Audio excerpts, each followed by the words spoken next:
the front anchors and the back anchor to create an automatic posture correction in standing. And this is going to apply to all the functional movements that are coming next as well.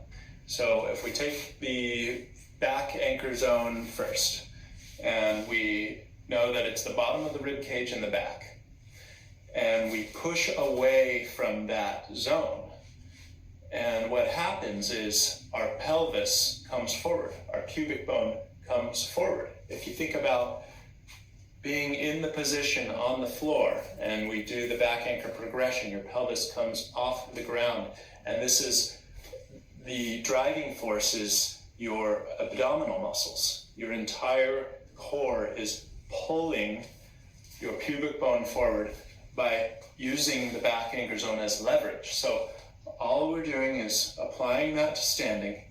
Pubic bone comes forward, the pelvis comes forward without arching the lower back.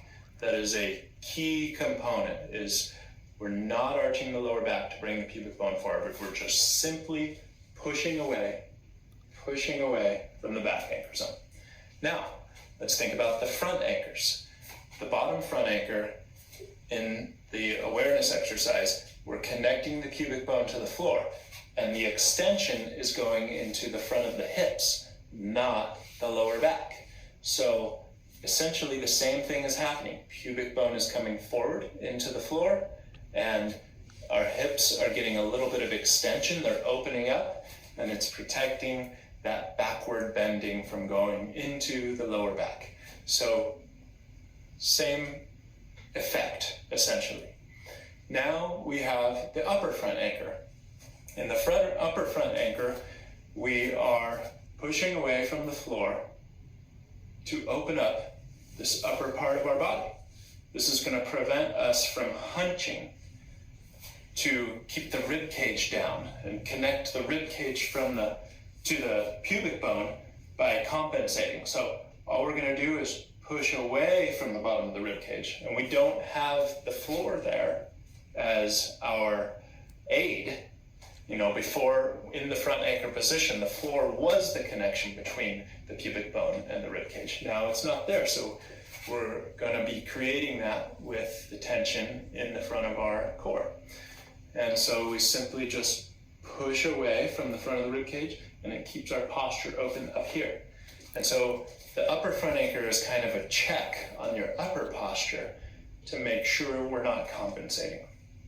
And so the overlap is perfect. Breathing into the lower back, pushing away from our anchors, and it creates an automatic posture correction. So an example to show all three, I can fall into this common pattern of poor posture, tight hips, tight pecs, poor posture. I'm just going to push away from all three.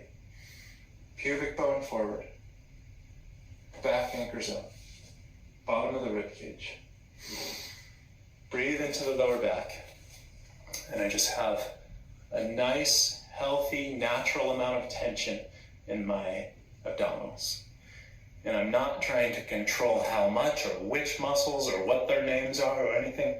I'm simply just thinking about pushing away from my anchors, and it's a natural, healthy feeling, and I can actually feel expansion in my spine. So give it a shot. It's going to take a lot of practice in the beginning and a lot of focus to kind of wrap your head around it and implement all three, but I promise eventually it becomes a natural intention, and they all kind of become one, and it works perfectly together.